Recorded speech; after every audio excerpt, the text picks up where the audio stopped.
अब बहुत ध्यान से देखो। अच्छा ये बताओ क्या लिखा है, तो ये बोलोगे 312 लिखा है। क्या लिखा है? 312। हमने कहा इसकी बेसिसिटी बताओ, एन। एन क्या है? बेसिसिटी बताओ। हमने कहा 312 की बेसिसिटी बताओ। तुम्हें हम जुगाड़ बता देते हैं, बड़ा समय लग रहा है। ठीक है, बेसिसिटी क्या होती है हम तुम्हें बता दे। देखो, एसिड की बेसिसिटी वो होती है number of hydrogen, number of replaceable hydrogen. किसी एसिड से कितने हाइड्रोजन रिप्लेस हो सकते हैं, ये उसकी होती है बेसिसिटी, है ना? है ना? और किसी बेस से कितने OH रिप्लेस हो सकते हैं, ये उस बेस की एसिडिटी है। क्लियर है? अच्छा तो इसके सामने लिखो, लिखो इसका इसके आगे लिखो बेसिसिटी, नाम लिखो बेसिसिटी। और बेसिसिटी के आगे लिखो,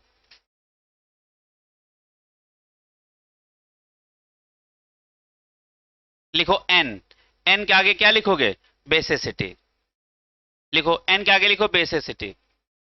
और बेसिसिटी के आगे लिखो number of replaceable hydrogen. Number of replaceable hydrogen.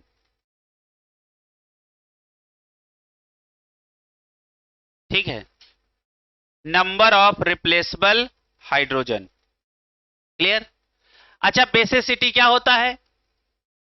Number of, बताओ बेटा, रिप्लेसेबल हाइड्रोजन, है ना?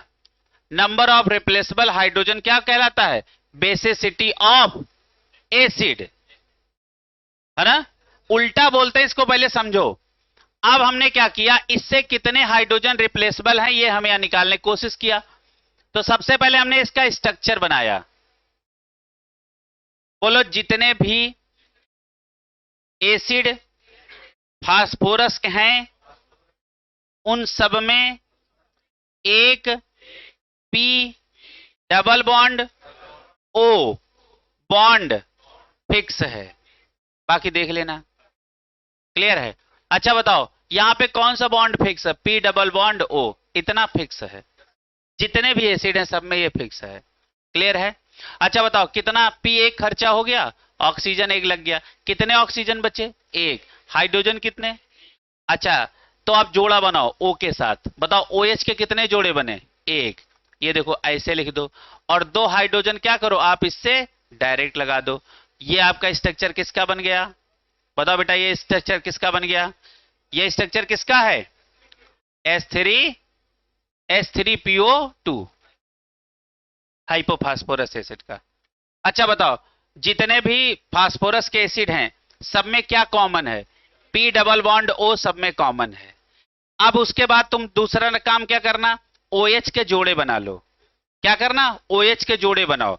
जितने OH के जोड़े बन जाए उनको P से लगा दो, और जितने जोड़े ना बने वो हाइड्रोजन P से डायरेक्ट लगा दो। क्लियर है? अब जरा ध्यान से देखो, जो हाइड्रोजन फास्फोरस से डायरेक्ट जुड़ गया ये रिप्लेस नहीं हो सकता। रिप्लेस होने वाला हाइड्रोजन कौन है? कितना? वो हाइड्रोजन रिप्लेस होगा जो कहां से जुड़ेगा? ऑक्सीजन से। तो बताओ, अब आपसे पूछा जाए कि बताओ इसकी बेसिसिटी कितनी है? एक। क्लियर है? ये कहानी सबको समझ में आ गई? अच्छा अब दूसरा, अब हमने कहा H3PO3 की बेसिसिटी बताओ।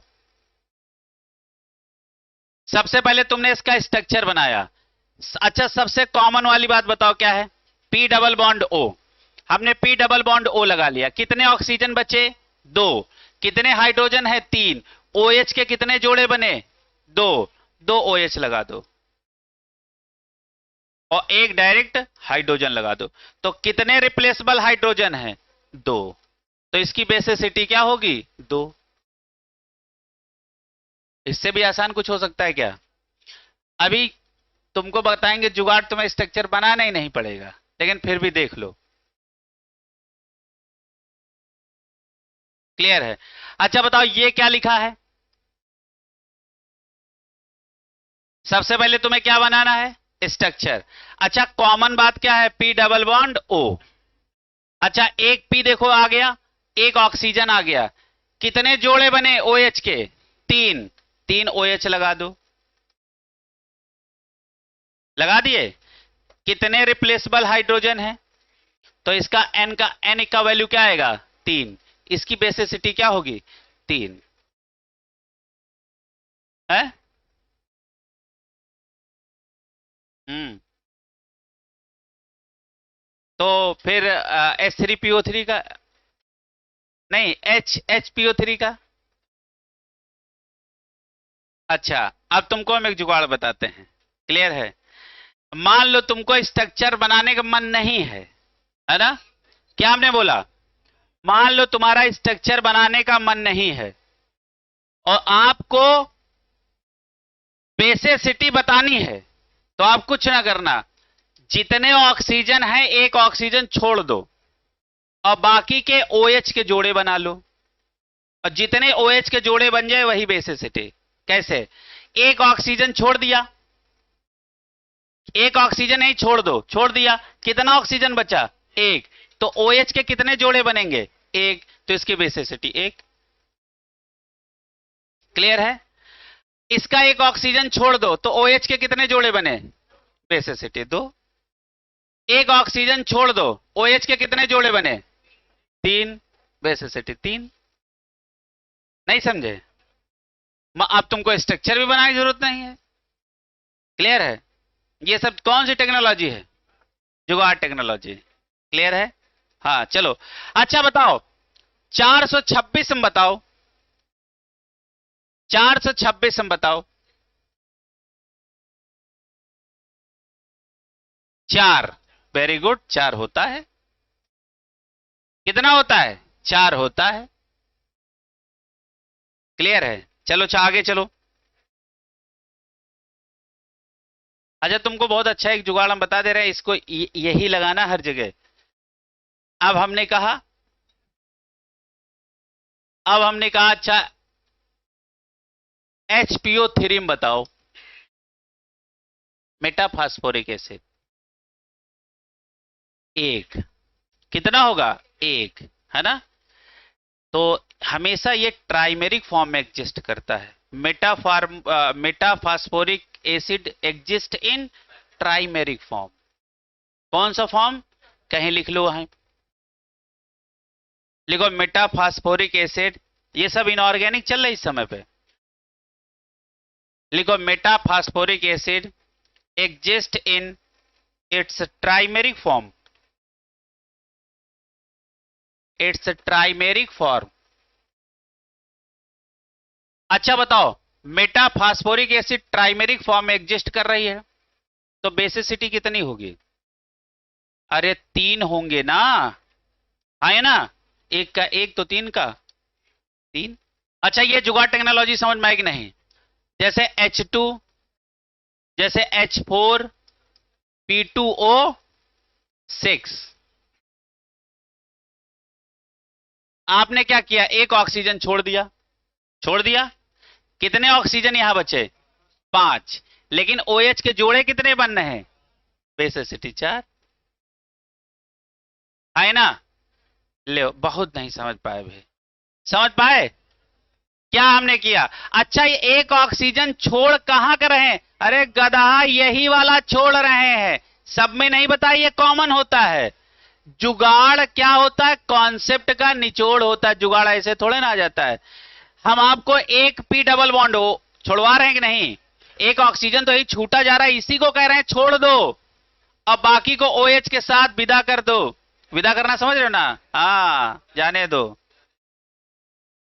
क्लियर है? अब सुनो, एक ऑक्सीजन छोड़ा, देखो एक ऑक्सीजन छोड़ा, ऑक्सीजन जाने के लिए 2 तैयार, लेकिन ले जाने वाला एक है।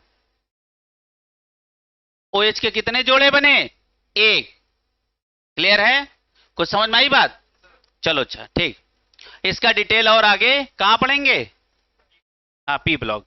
चलो इसमें लेकिन कुछ खास बातें लिख लो इतना पढ़ाने के बाद। चलो एक बार सब एसिड का नाम ले लो, सारी एसिड का नाम ले लो।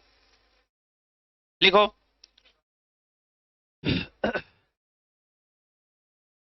अब नीचे लिखो एसिडिक स्ट्रेंथ, लिखो acidic strength of oxy acid, acidic strength of oxy acid, acidic strength of oxy acids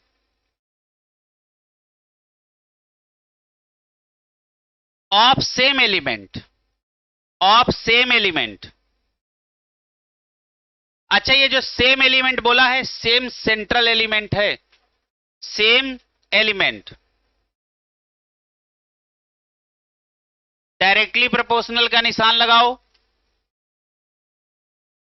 क्या हमने बोला है, क्या बोला, acidic strength of oxy acids of same central element, या सेम एलिमेंट, तो क्या समझेंगे एलिमेंट किसकी बात हम कर रहे हैं, central element, same central element. आगे डायरेक्टली प्रोपोर्शनल का निशान लगाओ और लिखो ऑक्सीडेशन स्टेट। क्या लिखोगे, ऑक्सीडेशन स्टेट, और उसी में नीचे लिखो एक्सेप्ट। ये फार्मूला कहां नहीं लगेगा, except oxy acids of phosphorus, ये formula oxy acids of phosphorus पे नहीं वैलिड है। क्लियर है। नीचे एग्जाम्पल हम आपको लिखाना चाह रहे हैं, उसको लिखो, लिखो right decreasing order of acidic strength, right decreasing order of acidic strength, right decreasing order of acidic strength. पहला ऑप्शन लिखो, या ऑप्शन न लिखो, ऐसे कॉमा करके लिख लो, लिखो HClO2,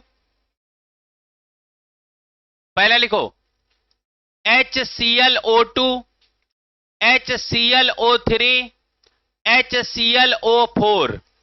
आपको इनका एसिडिक स्ट्रेंथ का ऑर्डर बताना है।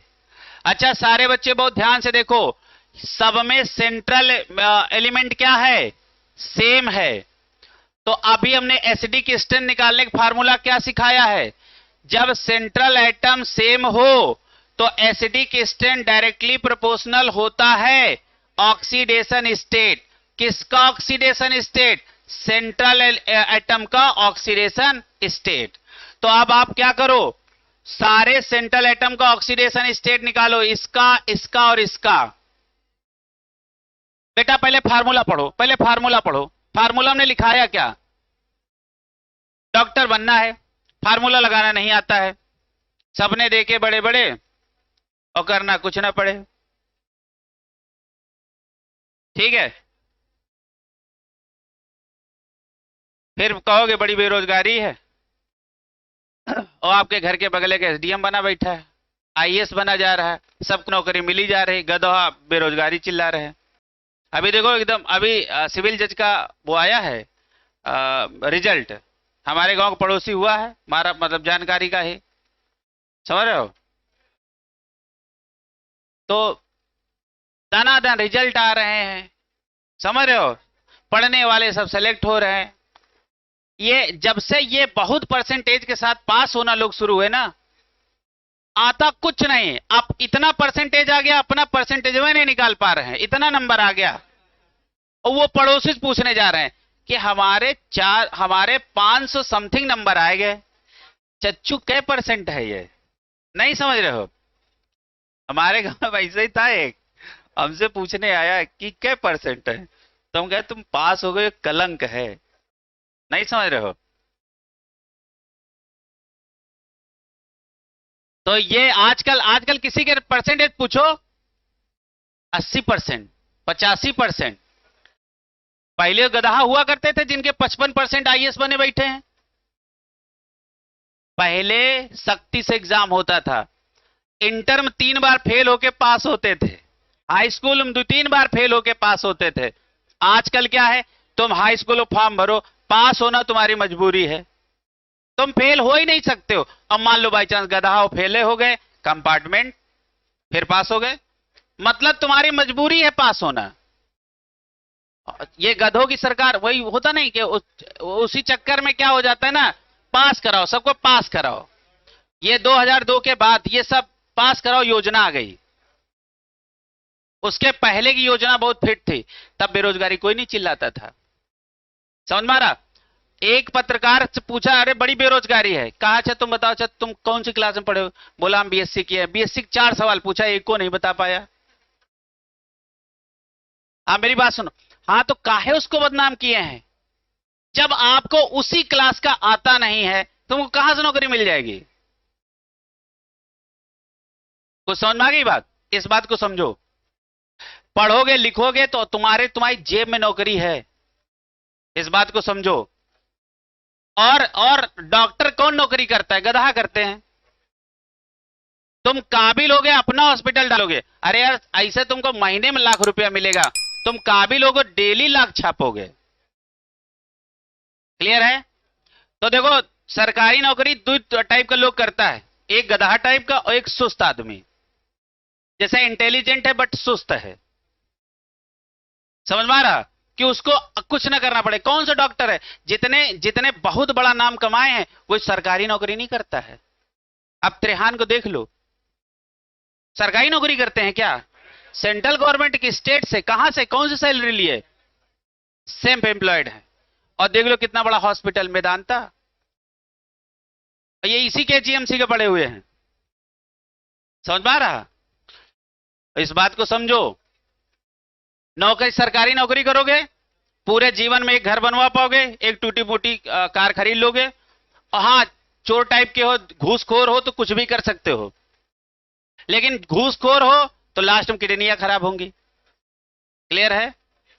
कुछ ना कुछ गड़बड़ होगा। ये जो अवैध धन होता है जाता है, आज आते हुए बहुत अच्छा लगता है। क्लियर है? इस बात को समझो। इसीलिए कभी इतना बड़ा डॉक्टर बनने की कोशिश न कर रहा है कि इसकी किडनी उसके, उसकी किडनी उसके। समझ रहे हो? नहीं तो आखिरी में अपनी किडनी नसीब नहीं आएगा, ये समझ लो। इस कहानी को समझो, सत्य बात बता रहे हैं। जीवन में उतना ही धन होना चाहिए जिससे तुम्हारी सारी कमियां पूरी हो जाने, उससे ज्यादा धन होना भी नहीं चाहिए। ज्यादा धन आ गया दुर्व्यसन आ जाएंगे। समझ में आ रहा? और आप 60 के पहले निपट जाओगे। सत्य बात है। और धन कम होगा, और धन उतना होगा जिससे तुम्हारी जरूरतें पूरी होगी। तुम 80 साल 90 साल जियोगे आज के भी युग में। चलो आगे देखो, इस बात को सुनो।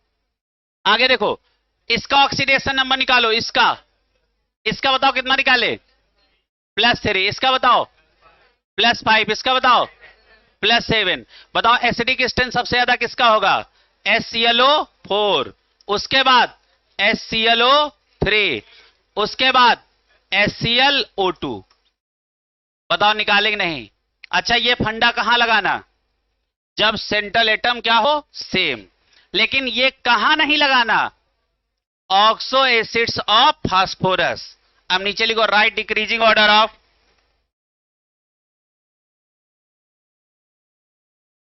Right decreasing order of acidic strength, right decreasing order of acidic strength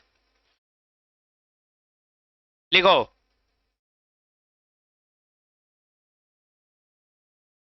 लिखो H3PO2, H3PO2, H3PO2, H3PO3, H3PO3, H3PO4। 3 हमने बोली है बेटा, H3PO2, H3PO3, H3PO4। हमने 4 एसिड बोली। अच्छा देखो, सॉरी 3 बोली। तीनों का सेंट्रल एलिमेंट क्या है? सेम है। सेम है। पहली बात तो हमारे मन में क्या आएगा कि हमने सबका ऑक्सीडेशन नंबर निकाला। निकालो बेटा, इसका कितना आएगा? बताओ बताओ, निकाल के बता दो। +1। इसका बताओ, हम निकाल ही ले फिर। +3। इसका क्या आएगा? +5। सबसे पहले हमने लिखा एसिडिक स्ट्रेंथ। अब देखो पहले कैसे लिखना है, अभी काबिल ना बनना। अभी H3 PO4, फिर क्या लिखना H3PO3, फिर क्या लिखना H3PO2। बताओ ये तरीका क्या है? गलत।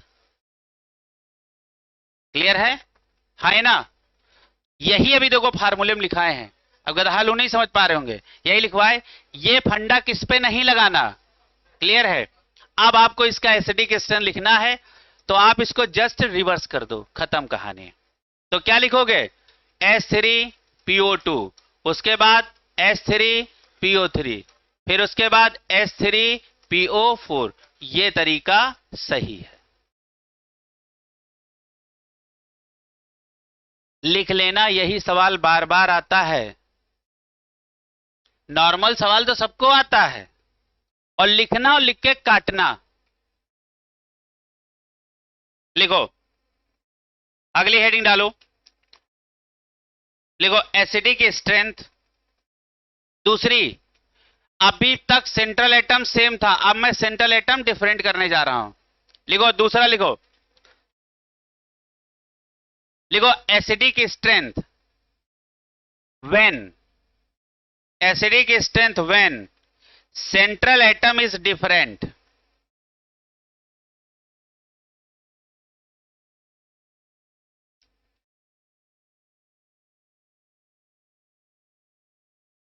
तो नीचे लिखो और डैश लगा के छोड़ दो, डैश लगा के छोड़ दो, और नीचे लिखो acidic strength directly proportional electronegativity. क्या लिखोगे? Acidic strength directly proportional electronegativity. अच्छा, इस किसकी इलेक्ट्रोनेगेटिविटी? सेंट्रल एटम की। क्लियर है? आप नीचे लिखो, right decreasing order of acidic strength, right decreasing order of acidic strength.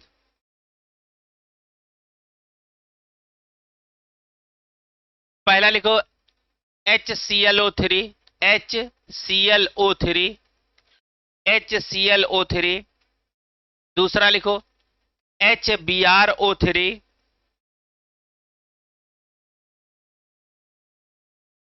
HClO3, HBrO3, HiO3। बताओ तीनों का सेंट्रल एटम क्या है? अलग अलग है। तो अब अपने पास फंडा कौन सा आ गया? फंडा नंबर 2, है ना? क्या लिखेंगे?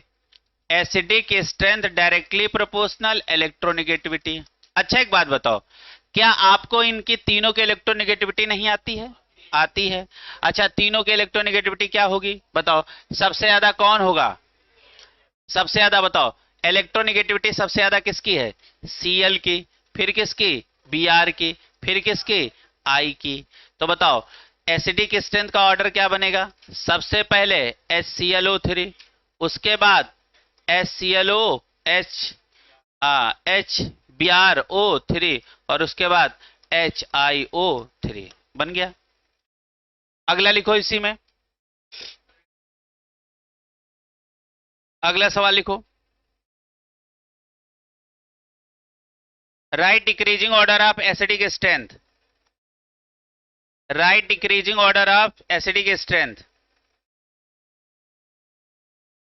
पहला लिखो, पहले का मतलब कॉमा लगा के लिखो, Cl2O7, Cl2O7, comma SO3, comma P4O6, P4O6, P4O6। बताओ क्या होगा? पहला हमने क्या बोला? Cl2O7, SO3 और P4O6, ये हमने बोला। बताओ एसिडिक स्ट्रेंथ का ऑर्डर बताओ। बताओ सबके सेंट्रल एटम अलग अलग हैं या नहीं? तो बताओ सबसे ज्यादा इलेक्ट्रोनेगेटिविटी किसकी है? Cl2O7, उसके बाद SO3, और उसके बाद P4O6। देखो जुगाड़ जानते हो क्या? फॉन्कल ब्रिक्स। एस हम लिखाते नहीं अब, लेकिन फार्मूला तुम्हारा जानते हो क्या? फॉन्कल ब्रिक्स। तो का C के पास कौन आ गया? S। तो पक्का है कि P नहीं है वहां, तो कहां होगा? इसके बाद होगा। अब हम फॉन्कल ब्रिक पढ़ाते हैं, पहले फॉन्कल ब्रिक्स पढ़ाते थे, वहां एस भी आ जाता था।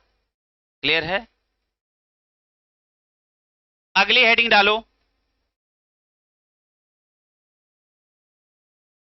अगली हेडिंग डालो, balancing of redox reaction.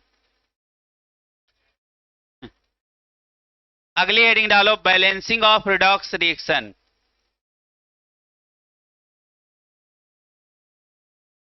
Heading डालो, balancing of redox reaction.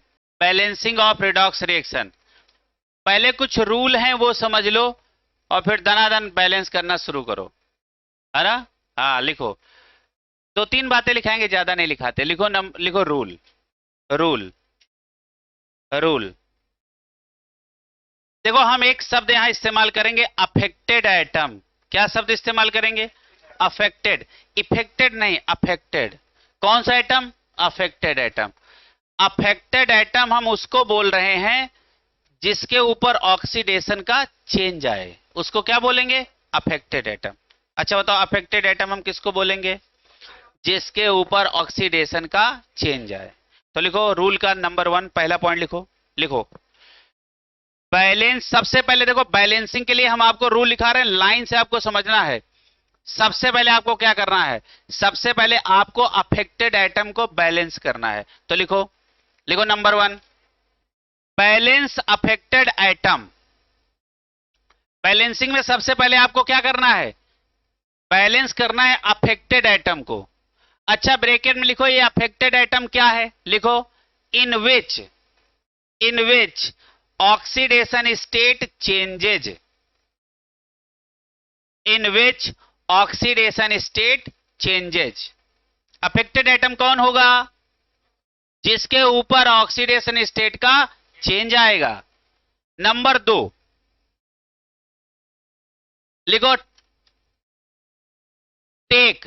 Take लिखो, TAKE, टेक टोटल चेंज। लिखो टेक। टेक ना समझ में आया हो तो कैलकुलेट भी लिख सकते हो। Take total change in oxidation state. Take total change in oxidation state of affected atom. Of affected atom. Hello ji बताएं। जी जी, 6 बजे बात कर लेना। तो ये कहानी समझ में आ गया। टेक टोटल चेंज, क्या लिखा है? Take total change in oxidation state of affected atom. लिख लिया? फिर से लिखो, फिर से लाइन पढ़ो जरा।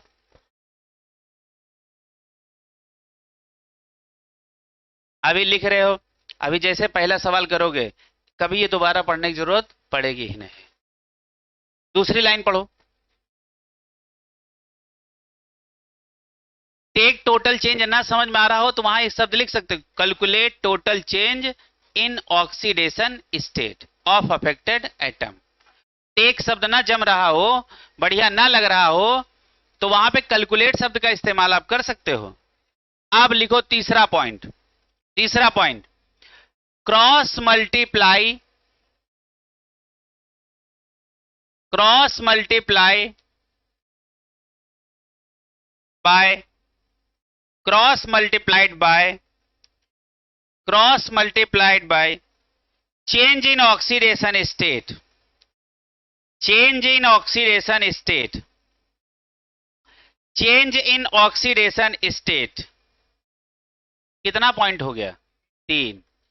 चौथा पॉइंट,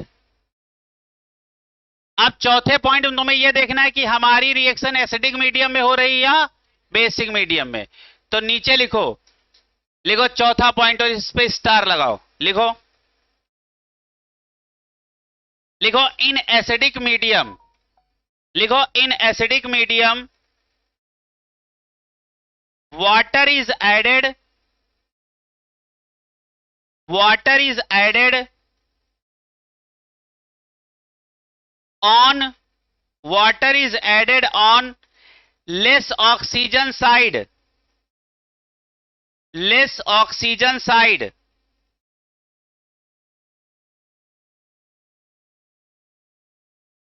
ठीक है। पांचवा point, in alkaline medium, in alkaline medium मतलब कौन सा medium? Basic medium. In alkaline medium water is added on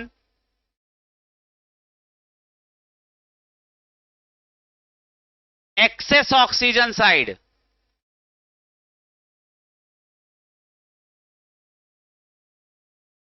and OH is added on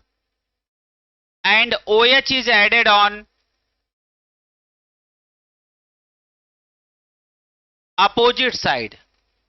OH is added on opposite side. सारे बच्चे पॉइंट नंबर 4 पे एक बार आए, 4 नंबर पे आए, 4 नंबर पढ़ें उसको जरा। क्या लिखा है? कहां पे आपको वाटर जोड़ना है? Less oxygen side. Less oxygen side के बाद लिखो एंड H प्लस, लिखो and H plus is added on opposite side, and H plus is added on opposite side, and H plus is added on opposite side. हम आपको एक reaction लिख के दिखा रहे हैं, उसको करके दिखा रहे हैं तो आप समझ पाओगे। क्लियर है? पक्का? चलो अच्छा पहले चारों पॉइंट पढ़ो, चारों पॉइंट पढ़ो, उसके बाद हम लोग आगे बढ़ते हैं। सवाल हम लिखने जा रहे हैं, इसको देखो। सवाल हम लिखने जा रहे हैं, देखो सवाल ये है, Cr2O7 -2 प्लस SO3 -2, ठीक है। उसके बाद Cr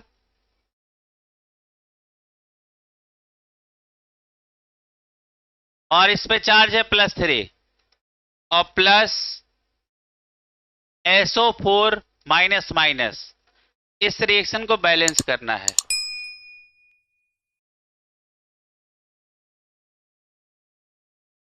मीडियम कौन सा है? Acidic medium.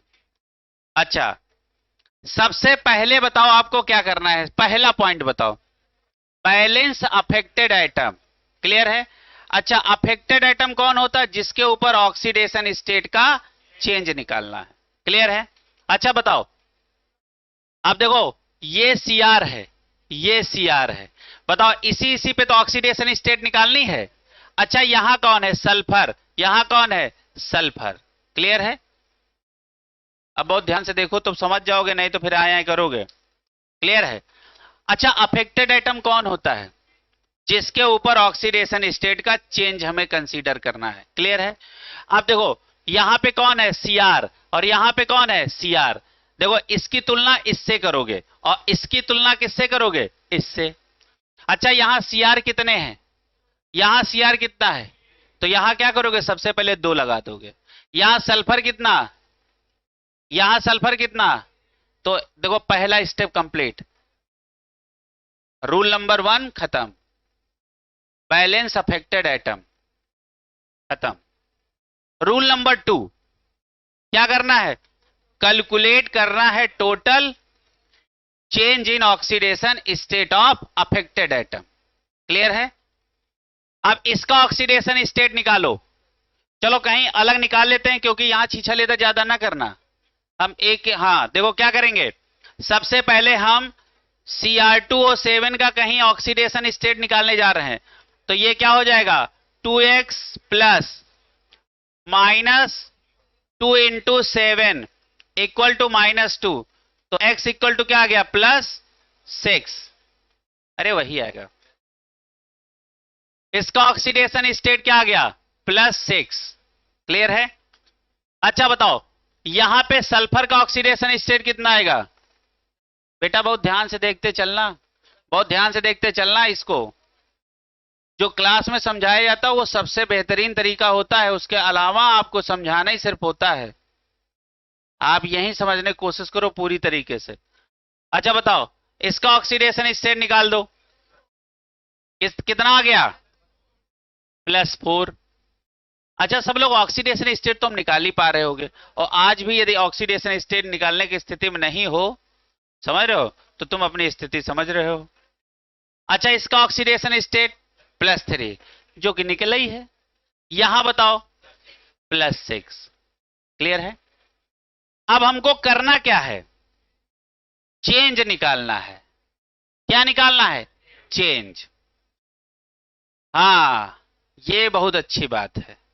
क्लियर है? अच्छा, एक बात बताओ, ये देखो,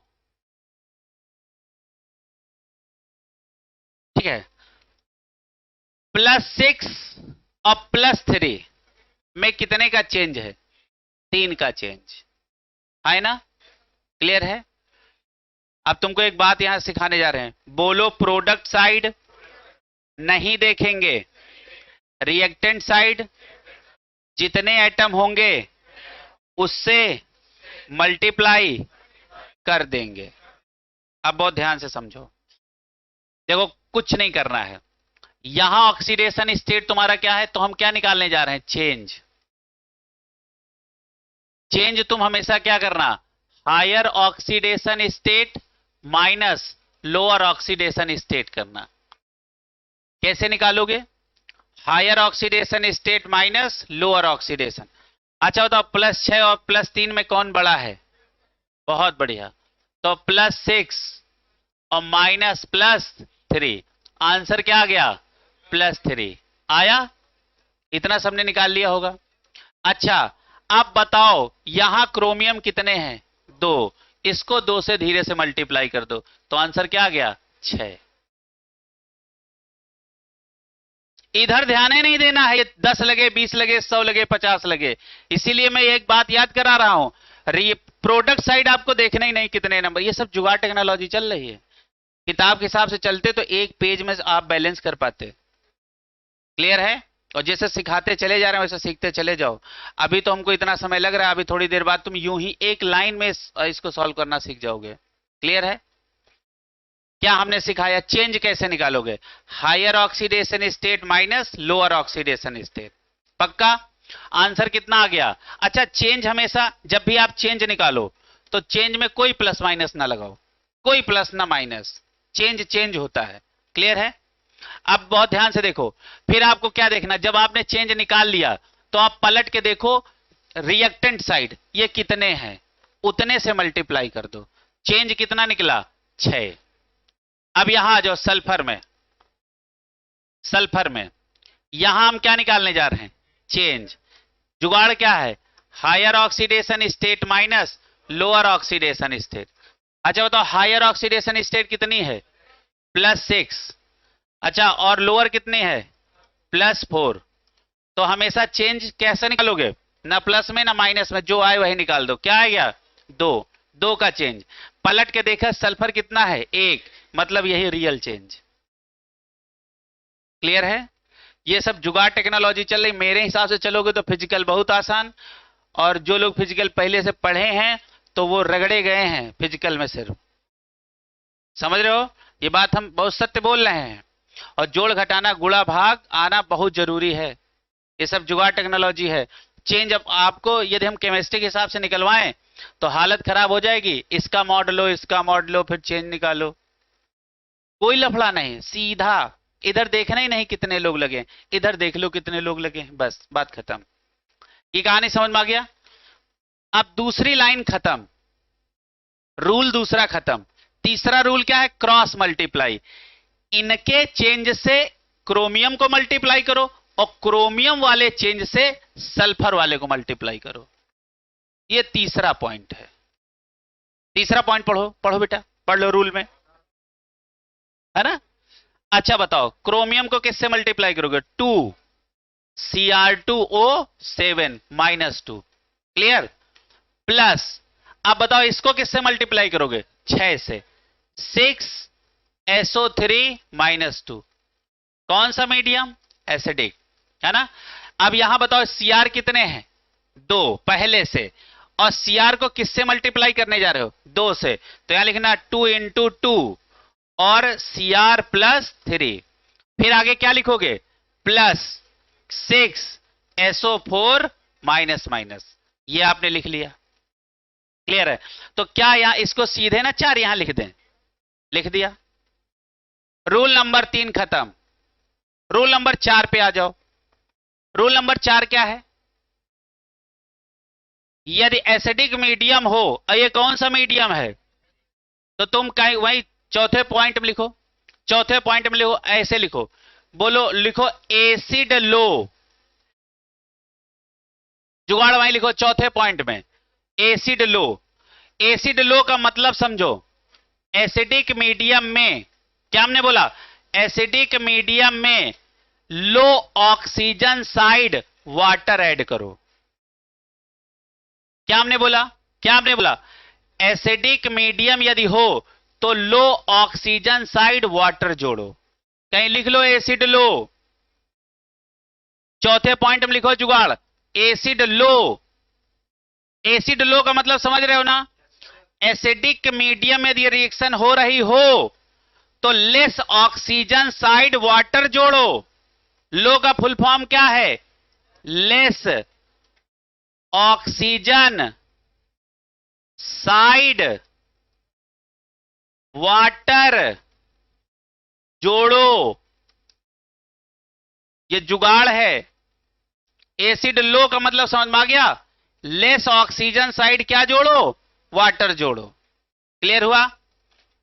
अब आगे जरा ध्यान से देखो।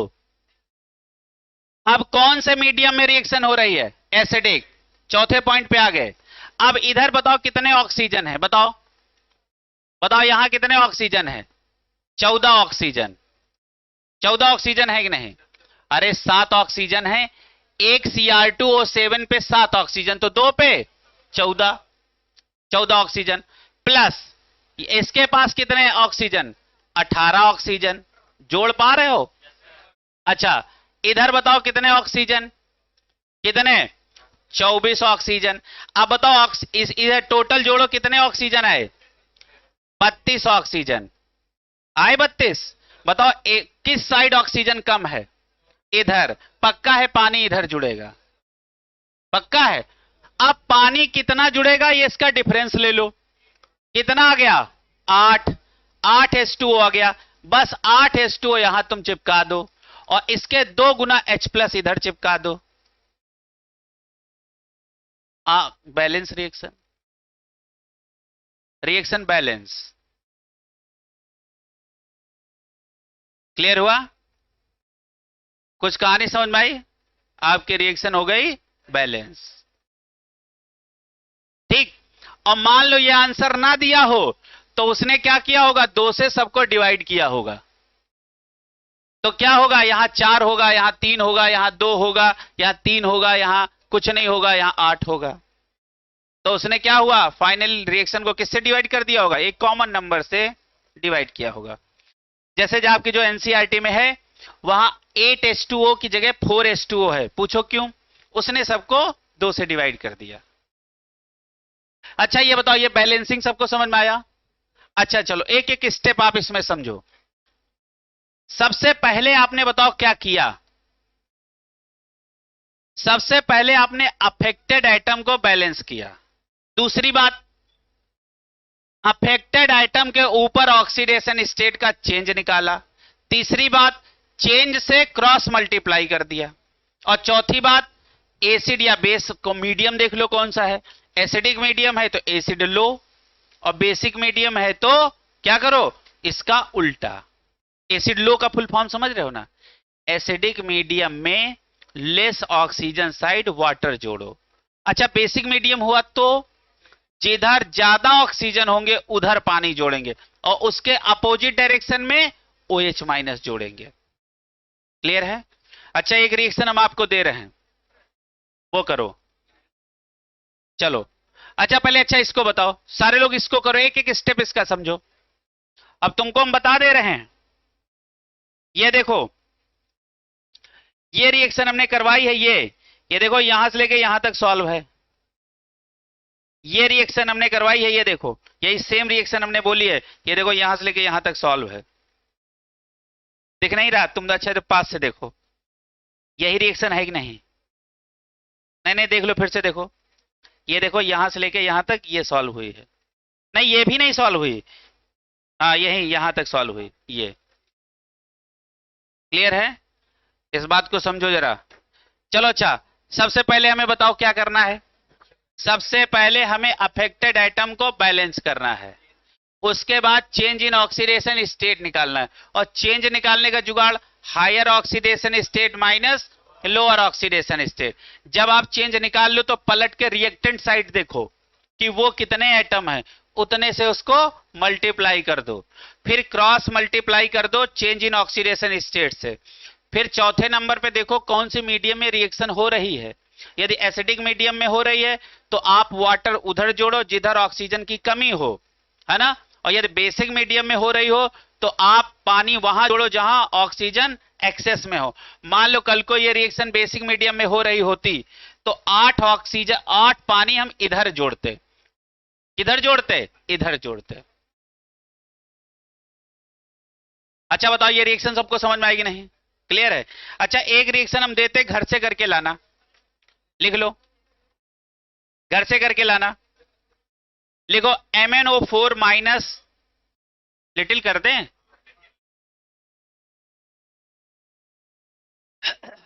घर के लिए लिखो, गृह कार्य लिखो, होमवर्क लिखो MnO4 minus plus Br minus, arrow लगाओ, एरो के ऊपर OH माइनस लिखो। कौन सा मीडियम? Basic medium. आगे लिखो MnO2 plus BrO3 minus, BrO3 minus. बढ़िया रिएक्शन है कि नहीं? है ना? झम से कर दोगे। क्लियर है? तो देखो भैया, बस आपके रिडॉक्स में भी एक क्लास लगेगी। अच्छा, हम आज ही खत्म कर सकते थे, पूछो कैसे? यदि हम वो इलेक्ट्रोकेमिकल सीरीज वाला लफड़ा नहीं करते, हम ये कह देते बेटा इसको हम वहां पढ़ाएंगे, तो वो हमारा समय बच गया होता, आज आपका चैप्टर समाप्त हो गया होता। क्लियर है?